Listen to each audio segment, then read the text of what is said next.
Board की परीक्षाएं तो आपने कई देखी होंगी, कई सेंटर पर छात्रों की भीड़ उमड़ते हुए देखी होगी, लेकिन गाजियाबाद के डासना जेल में भी परीक्षाएं चलाई जा रही है। इनमें न केवल गाजियाबाद के बंदी बल्कि सहारनपुर, मेरठ और कई जिलों के बंदी शामिल हैं। खास बात यह है कि इन बच्चों के मनोबल को बढ़ाने के लिए जेल प्रशासन भी इनकी मदद कर रहा है। देखिए, जो मेरठ मंडल और सहारनपुर मंडल की जेलें हैं, उसका जो परीक्षा केंद्र है यूपी बोर्ड का, वो गाज़ियाबाद जेल है। और जिन बंदियों ने अपने फॉर्म भरे थे हाई स्कूल और इंटर के, वो इस कारागार में स्थानांतरित कर दिए गए हैं और वो लोग अब अपनी परीक्षा में सम्मिलित हो रहे हैं। और ये 16 फरवरी से परीक्षाएं शुरू हो चुकी हैं और ये लगभग 3-4 मार्च तक चलनी है। और ये जो यूपी बोर्ड की गाइडलाइंस और डायरेक्शंस हैं और उनकी देखरेख में जो इन्विजिलेटर आ रहे हैं, वो लोग यहाँ पे उपस्थित रहते हैं। उन्हीं के सामने ये उन्हीं की देखरेख में परीक्षाएं हो रही हैं। और इसमें Saharanpur jail, Meerut jail, Bulandshahr jail और बागपत जेल के बंदी हैं जो सम्मिलित हो रहे हैं, और गाजियाबाद जेल के। तो ये कार्यक्रम चल रहा है, 2 पालियों में परीक्षाएं चल रही हैं। तो इसमें इंटरमीडिएट और हाई स्कूल की क्या संख्या है विद्यार्थियों? हाई स्कूल में 23 बंदी पंजीकृत हैं और इंटरमीडिएट में 26 बंदी पंजीकृत हैं जो परीक्षा में अपीयर हो रहे हैं। इसमें एक उल्लेखनीय बात ये भी है कि जो जिन्होंने फॉर्म भरा था, इसमें से कुछ बंदी जो जमानत पे छूट गए थे, वो भी आके इसमें सम्मिलित हो रहे हैं बाहर से। इन बच्चों की जो परीक्षा के पेपर होंगे वो कौन चेक करेगा और किस तरीके से जेल में सुरक्षा की व्यवस्था की जाती है कि कोई नकल जैसी चीज़ ना सामने आए? इसके लिए मैंने आपको जैसे बताया कि 3 इन्विजिलेटर आ रहे हैं बाहर से, और मजिस्ट्रियल चेकिंग वगैरह भी हो रही है इसकी समय समय पे। एसडीएम साहब और एडीएम मैम भी सरप्राइज चेकिंग पे आए थे, और ये हम सुनिश्चित कर रहे हैं कि इसमें कोई नकल किसी तरीके से ना हो पाए। और इसमें हमारा स्टाफ भी सहयोग कर रहा है कि जिससे कि ये फेयर परीक्षाएं हो सकें।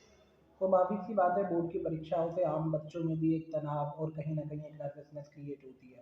तो जेल में जो मौजूद स्टाफ है उनके द्वारा इन बच्चों का मनोबल बढ़ाने के लिए क्या कुछ किया जा रहा है? देखिए, हम लोग काउंसलिंग करते रहते हैं, मॉनिटरिंग हम लोगों की चलती रहती है, और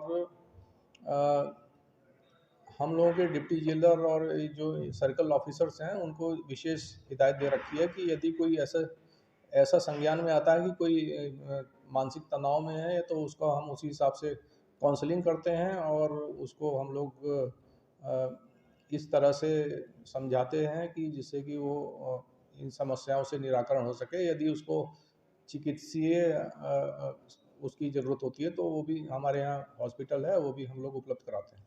तो छात्रों को परीक्षाएं से पहले अगर या फिर परीक्षाओं के दौरान हम बात करें तो जेल से किस तरीके का सहयोग मिलता है?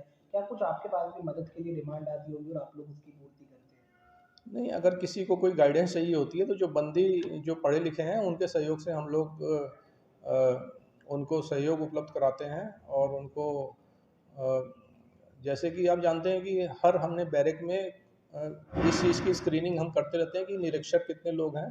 तो हम लोग जो पढ़े लिखे बंदियों के सहयोग से उनको साक्षर बनाते हैं, और जो ऊपर 5वीं, 6ठी, 8वीं और ये सब जो राज्य सरकार जो परीक्षाएं कराती हैं, वो हम लोग करवाते हैं। और ये बाहर जो बेसिक शिक्षा और ये विभाग है, इन्हीं के समन्वय से उसको हम लोग संपादित कराते हैं। एक आखिरी सवाल ये है कि अभी इन बोर्ड के परीक्षियों को बच्चों को ठीक वैसे ही माहौल मिल रहा है जैसे बाहर के बच्चे परीक्षा देते हैं, पढ़ते हैं और अपना भविष्य बनाते हैं। तो आपने क्या कुछ इनके चेहरे पे वो उत्साह नोट किया कि ये लोग भी सेटिस्फाइड है कि अब ये पढ़ेंगे और परीक्षा भी देंगे? देखिए, पढ़ाई तो देखिए कोई मजबूरी में नहीं करता है, हम लोग तो प्रोत्साहित करते हैं। बाकी अगर जिसकी रुचि होती है वह उसको हम लोग उत्साहित करते हैं, प्रेरित करते हैं, ताकि वो लोग पढ़ सकें यहाँ पे।